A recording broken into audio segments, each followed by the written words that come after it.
26.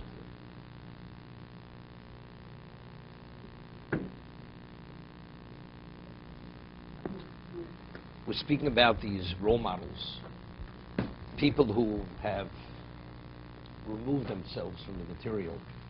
So because they're not conflicted as a result of their material involvement in existence, they could be the role models for others to understand what the standard is, not to stray. And even if a person strays, because they have the clarity, they're able to advise those who've strayed how to get back on the proper path. So he says, Vim yovo aleim cholei hamuna odvei nev shemat ve'asvekos.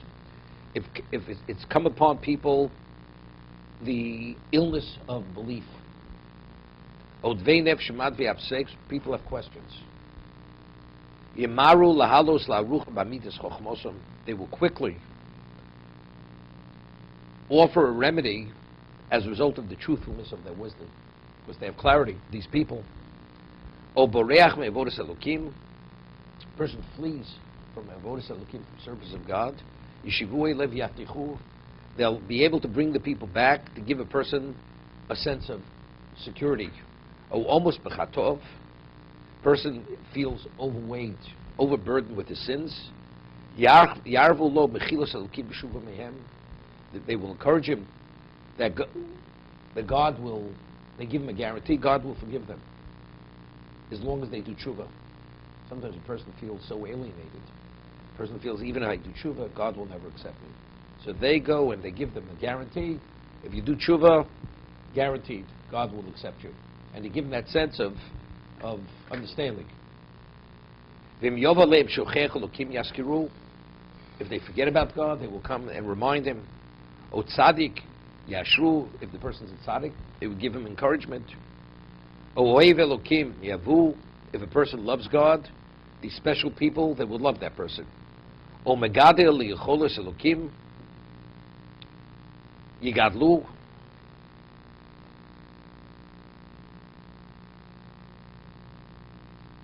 vim yechtor, and if a person sins, yaskiru miyad loshuv, they will remind him that he has to do tshuva immediately. He shouldn't procrastinate.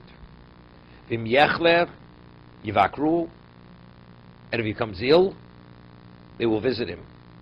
Meaning, these people, they have, because of their level of love and responsibility for their fellow Jew, of course they live selflessly, these people, they'll be concerned at every level, whether it's the person's physicality, spirituality, and understanding who these people are.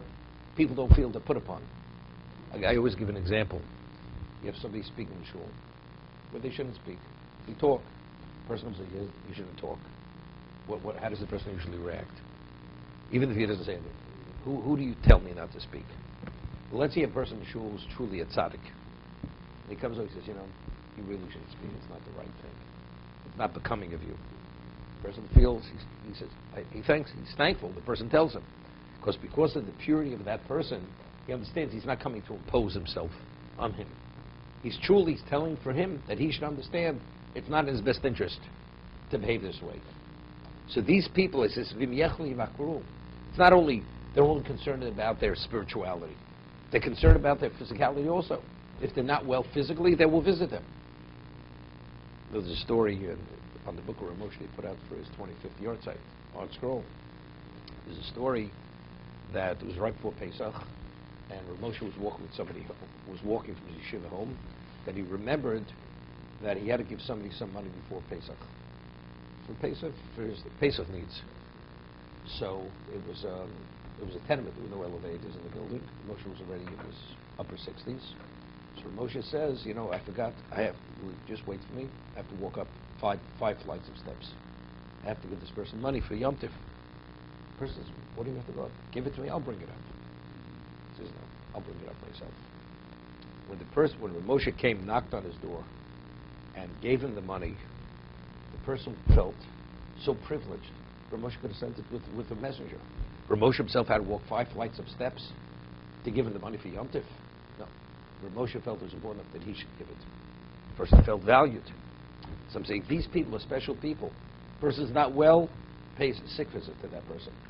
It's not, just make a phone call or write a letter. It shows a total concern for the other individual. When a person shows that level of concern, selfless concern, the person is receptive to be influenced and feels privileged to be influenced by such a person. Although there maybe it's a criticism, it's pointing out a failing. V'im yelem mosem min olam yaniku mimenu.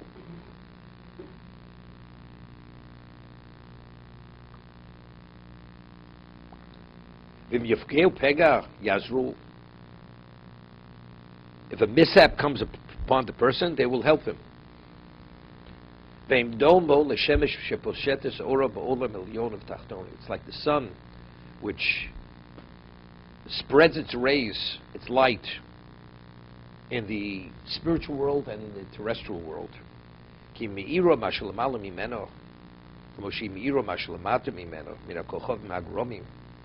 It illuminates what's above it and what's below it. These people literally are a beacon of light wherever they go. They illuminate. Wherever they go, they touch. Whoever they touch, the person feels ignited because of the specialness of these people.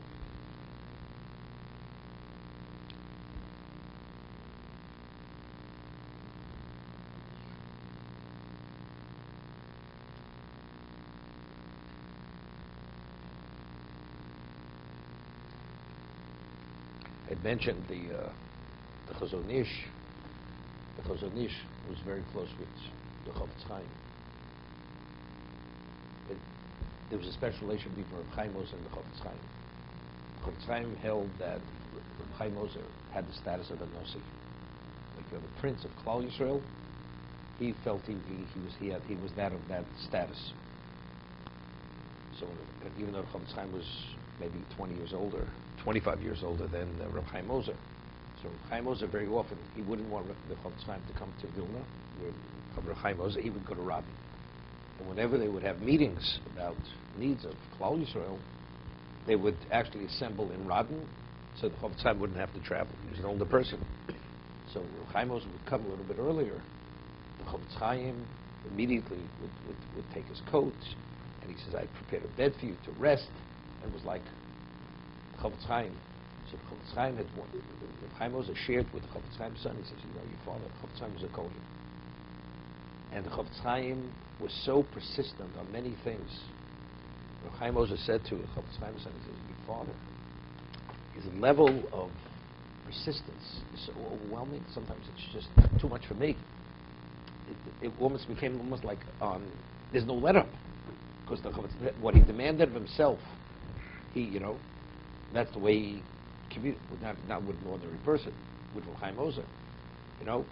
Time's of the essence. We have to do this, and there's so endless things what you have to do. And Reb Chaim Ozer felt it's like he doesn't have the capacity. He doesn't have the ability to be at the level of the Chovot Chaim to demand of himself such a work schedule. But again, with the Chovot Chaim, see, he would come there.